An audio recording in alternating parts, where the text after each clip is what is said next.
Hey, what's up? How to Get Away with Murder fans?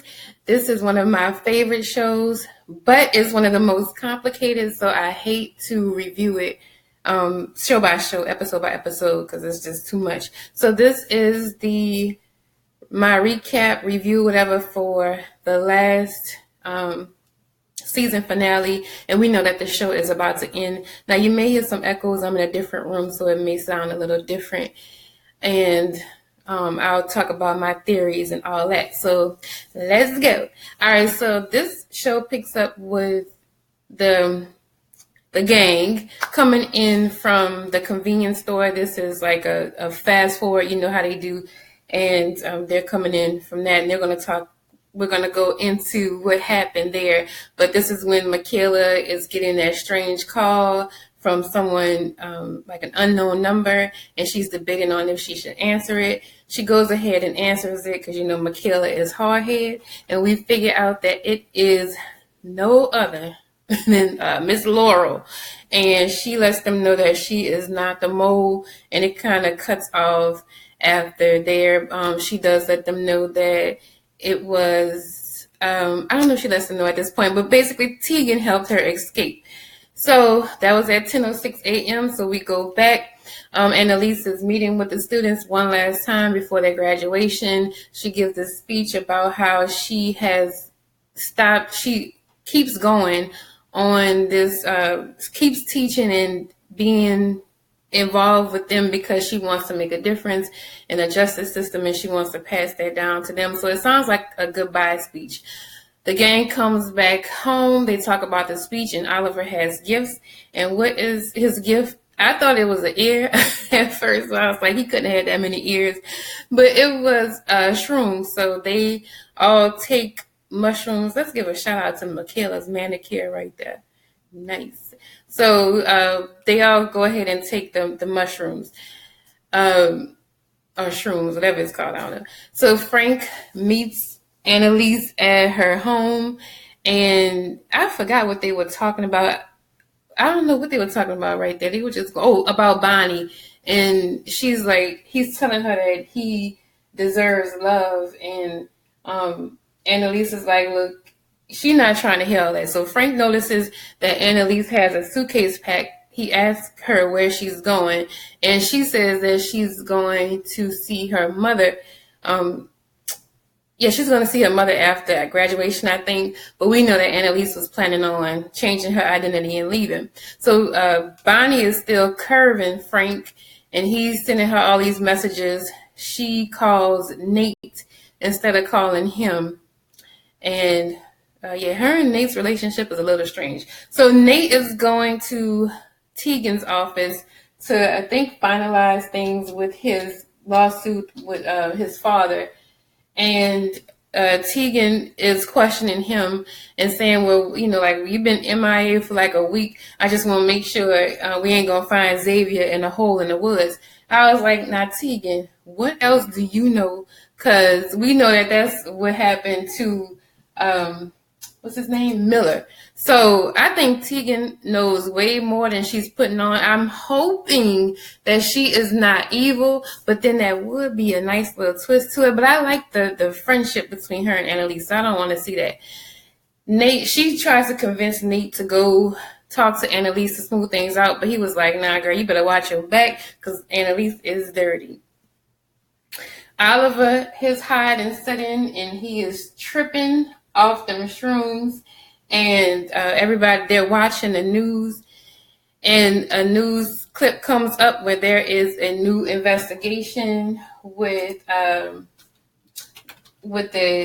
Annalise. Give me 1 second, y'all, because somebody is distracting me. I'm sorry. So there's an investigation going on, some new things brought up in the death of Sam, Annalise's husband. Tegan and Annalise are at the dean's party, and they look so cute. I love their friendship. I hope they do not do anything sexual, that they don't cross the line. I just want to keep it right there. I want Tegan to continue to be in the cute little regal thing she is, and being besties with Annalise and none of that extra stuff, because I think that'll just mess it up. I think that this was the dean that approached them and he was trying to flirt with Tegan. I guess Annalise was like, "Girl, she gay," and they laugh at that. And he said, "Oh, this is." And she introduces Tegan as her boss. So he says, "Oh, this is why you ain't renew your contract with the school." And Tegan is like, "Wait, what?" And they're trying to figure out like what is Annalise's plan going forward, because she hasn't renewed her contract with the school and she hasn't signed on as a full partner with the law firm. What is it called? Kaplan and Gold. So they try to figure that out. All of a sudden, everybody is looking at her, at their phones, and they looking in like, what is going on? And Tegan, like, they talking about me being gay. Is it that serious? Like, they ain't got nothing better to do? And Elise knows that it ain't about Tegan being gay. She knows something is up. At the same time, we see the rest of the crew seeing the same news coverage of this open investigation into Annalise and the murder of Sam. We see Nate, Bonnie, Gabe, and Annalise finally sees it. So she and Tegan haul ass out that party, and Tegan's like, "Look, I got your back. We're going to say it's this and that, and this how we going to play it." And Annalise is just like, "Girl, where's my car? I don't have time for that." So they pass up Annalise's old home, and she kind of reminisces and says that, what's her name? Sam's sister has the insurance money locked up. Oliver's still tripping off that stuff, and they are like talking about. I think Bonnie and Frank had come over there. Bonnie and Frank, they're trying to just say who the mole is, because at this point everybody has discovered that there is a mole that's releasing information, and Bonnie and Frank have this meeting outside. Frank's still trying to get on her good side. She like, "Look, just go see about Gabe," because at this point they think Gabe is the mole. So she like, "Look, just go handle that and get out of my face." Gabe has a visit from the guy from the FBI, and he's trying to get some more information out of Gabe. Annalise makes it home, and she's like, "I'm about to get out of here." She goes to her safe and calls the VIP results people, but then she gets a knock at the door, and she is locked and loaded. The knock at the door is no other than Nate, we find out. So Connor, Asher, and Ollie are at home. Ollie's in the closet, and I thought it was so funny. Asher was like, "Come out of the closet. I'm not making a gay joke." I thought that was so funny. Like, his humor is everything to me. Nate meets up with Annalise, and they both have this animosity between each other. I don't understand what Nate's problem is with Annalise. Like, why is he so mad at her? And they go back and forth. She talks about, he gives her the Denver files, and she's like, "I thought you got rid of them." And he said, I held on to them because I thought I would need them in the future. So he finally hands them over. So of course this like sparks some distrust into Annalise already, even more, because she's like, "Well, how we know you ain't the mole? Because you've been gone for a minute. You could have been with the FBI." At the same time, Gabe is coming home, and he's met with Frank inside. You know, Frank does that little creepy thing when he just walks up into the house, and he's questioning Gabe about being the mole, and Gabe is obviously scared. And this young man plays this role so good. The acting overall in this show is phenomenal, but just like the facial expressions and everything were just on point. Annalise and Nate go back and forth, and she's like, "You killed an innocent man," and he's like, "You did this, you set everything up." So he's blaming Annalise for orchestrating everything, but she's saying, "Look, I ain't got no blood on my hands, so I'm not as bad as y'all." And he said, "Well, it's your fault that you got my daddy killed." And she's like, "What you talking about? I did everything I could to help your daddy, boy." And they have this huge argument. Nate and not Nate, what's this dude named Frank, and Gabe still talking, and Gabe is like, "Look, I'm not the mole. I don't know what you're talking about. You probably the one who killed my daddy since you over here." And Elise and Nate still going back and forth, and he told her that they were messing around before Sam started messing with Lila. I was like, what? I did not know that. So they have been screwing before. So that would have given Annalise motive, right? More motive. She was like, well, what you gonna do? You gonna hit me? And he lunges towards. I was like, Nate, do not catch these hands. I love you with your fine ass, but don't catch these hands going after my girl. But he didn't hit her, and he tells her, look, I want to be there when you finally go down. She's heartbroken. She had picked up the little poker and everything. Like she was gonna bat the crap out of Nick, but it didn't happen, and I was glad about that. Frank and Gabe still go back and forth. They have a tussle. Gabe drops his phone and he's recording things. Frank chokes him and was like, look, I wanted to kill your daddy. I ain't kill him, but I wanted to. But the next best thing might be killing his son. There go with Annalise. Like she about to batter up and hit somebody. So they leave. They have their little argument, their disagreement. And that's all done. I hate to see that Nate and Annalise are at this point because I wanted them to end up together, but so much for the black love. All right, so Connor, Michaela, Asher, and Ollie head on over to the convenience store because Connor read somewhere that if you eat a lot of sugar, it can take down your high from shrooms. They run into this peanut head ass girl, Peyton. She gets on my nerves. And her and Michaela face off, of course, because Michaela is jealous of Peyton's relationship with Gabe, and she knows that Peyton keeps trying to rub it in her face. So Asher pulls Michaela to the side. Michaela is high at this point, and he says, look, we should get married because we'll have spousal immunity. Spousal immunity is going to help Connor and Oliver, and it can help us. And Michaela, she always on her toes, which is why I love her. She was like, look, why do we need spousal immunity? That would only help us from testifying against each other, not from other people. That that ain't got nothing to do with us. And Asher also says right here, I'm sober, because she was like, them shrooms getting to you. He was like, no, I'm sober as hell. So Nate goes over there by Bonnie, and she's asking if he's the mole. And they have this weird, both of them are just strangely depressed. They need to just get it on together and maybe they can be happy. So here we go. Back to the house. This is where the conversation picks up with Laura. Laura says she is not the mole. They let her know, and she lets them know that Tegan helped her escape. And she does show Kristoff, the baby, and the baby is okay. She hangs up on them abruptly, so they are really freaked out. Annalise is at home tripping. She got a gun in her hand. I'm thinking Annalise about to just say F it all, but she didn't. I thought she was going to commit suicide, but she didn't, thankfully. But we know she couldn't do that. So the gang discusses who is the mole. So they're debating back and forth. And Michaela, I guess all of this is blowing her high because she's looking at Asher like, no.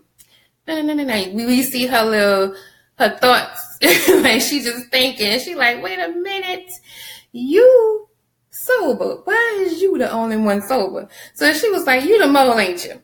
And Asher just fumbles around and he's talking about, no, it's Laurel, it's this person. And he's pointing the finger at everybody else. Connor says, look, yeah, it must be you because you pointing the finger at everybody else. Michaela knows that he's lying, and Asher finally admits, yeah, it's me. I had to do it. They was trying to put my mama in jail, and I chose my sister and my mama because I couldn't deal with that. Oliver swings on Asher and hits him with the poker in the back of the head. I thought Asher was out for the count, but he wasn't. But we do see when he gets up, he talks about, I don't know if it was when he got up. It was one of them parts, but he got up around this time and told them that when he met with his mom and them for dinner, that they convinced him to become the mole because to save his mother, because his dad did something with some money and his mom had knowledge of it and they were going to send her to jail. So Asher basically took his mom and his sister's side on it because he wanted to save them. And he said, look, I didn't even get nothing on y'all. This is all, we about to put it all on Annalise because she set this up. So he on the same thing that Nate is on. And he was like, look, when you was about to say something, because when they were on the bed and he hurried up and kissed Michaela, she was about to say that she killed Sam because she did whack him with the thing. I think it was her that whacked Sam. Pushed him over the thing, one of them. But he kissed her so she wouldn't say it on tape because he was recording her at that time. So Annalise calls her mom and says that she's not coming up, but we know that she's preparing to get out of the country or wherever she's going. She burns the Miller, is it the Miller files or the Denver files? Somebody's files. Oliver is consoling Asher and trying to fix that wound on the back of his head. I don't know why they didn't just send him to the doctor. Connor goes outside and like, look, Michaela, maybe Asher is right. Maybe we should just go ahead and put this on Annalise because she did set us up. That would be the story, because Asher was like, this is the story we need to go with, that our brilliant teacher, professor set us up to do all this, and she just manipulated us. They come back inside. They hear Oliver calling out for Asher. Asher then ran. So Asher is gone with the wind fabulous. And Annalise makes her call to VIP results. I think that's what it's called. And at the same time, Asher went over to Bonbon's house. And he turns around with the blood, and Bonnie like, no, Asher, like, what did you do now, boy? So she calls Frank, and she lets Frank know, look, don't go get Gabe. So I don't know if Asher told Bonnie that it was him at this point, or if she just speculated that something else had happened, that he did something. So we see this eerie scene of the steps by Gabe's apartment. We hear that old music, and Gabe is sitting there listening to the recording of Frank telling him he should have killed him, and he should have killed him for saying that he was the mole, or he was the killer of Sam. Gabe gets a knock at the door. We don't see who it is, but he seems to be familiar with the person. Weird. So at this time, you know how they do the mashup. Somebody is whacking somebody with this poker. And Elisa's on the phone with the getaway people, and she's getting her stuff together. She grabbing her money. We see her walk past this poker. Again, they got all these damn pokers in her her little grandma boots. I can't stand them boots that's made like that with that thick ass heel that gets on my nerves. They are so like I don't know like what store would have them, but they just look like something my grandmother would wear. All right, so she's walking past that. She gets in the car, and then she tells the car to stop. This is such a bad picture of her, my bad, Miss Annalise. But she tells the car to stop and turn around. Then we see her on an airplane, and it's a shaky ride, and we don't know what's going on. And I noticed that the person in the airplane calls her Miss something, not her name, but her fake name. So she is going by that assumed identity. The FBI comes and gets Asher and Michaela and tells them that they're arrested. And we are like, arrested for what? And they say for murder. And child, who murdered? Who got murdered? It's none other than Asher. I couldn't show the picture of his face because that was creepy. But yes, Asher is gone. And I'm upset about it because I like little chunky Asher. And Oliver is back there freaking out. Michaela, this scene, she did this, like, when she was like, wait, what? Like, it was such a believable reaction. Like, this was real life. Like, just my head's off to this cast. They do such a phenomenal, like, just the acting. If they don't win no awards, I'm going to be mad as hell. All right, so Oliver back there freaking out because he know he didn't bang Ashley upside the head with that thing. All right, so we have this funeral scene, and they're giving like the words over Annalise, and we see somebody walking through, and they say the next somebody is going to speak who's known Annalise for a long time, and then we see Wes, fine little ostrich neck Wes. He is back with a haircut and no burn marks. So what is going on? Now, some people said that Wes is not like this is something, a flashback, or this is a dream. I believe that this is real. I believe that he is alive. I think that Wes and Annalise had something worked out together, or maybe Tegan, Laurel, and Wes had something worked out together. My theory is Annalise will, in quotations, die in the plane crash, and this is how she's going to fake her death. And either Wes is coming to see if it's really over because he does not believe it. Yeah, that's what I'm going to go with. So I don't think Wes believes that it's really over. I think that him, Laurel and Tegan had some kind of deal with where they faked his death, and Wes and Laurel had been living together, taking care of their baby, and Tegan had a part in saving him. I don't know what's going to happen with the Castillos. I don't know, but that's my theory for that. As far as who killed Asher, here's my thing. I think that Asher went. No. I think that Asher was the one who went to Gabe's house, right? And then as he was coming down, and while they were on the phone, while Bonnie and Frank were on the phone, Bonnie told Frank that Asher was the mole. So when Asher came from seeing Gabe or whatever, Frank beat him up with that poker. That's my story, and I'm sticking to it. So I think that Frank was the one who killed Asher, and Elise has faked her death in this plane crash because they can't find her body because of the crash. Wes is still alive, and he was out there hiding out with Laurel, and he coming to see if Annalise is really gone. All right, so that's my theory. Y'all let me know what y'all think. I thoroughly enjoy this show, and I look forward to seeing your comments. Thank you. Please like, comment, subscribe, all that good stuff the other YouTubers say y'all to do. All right, bye.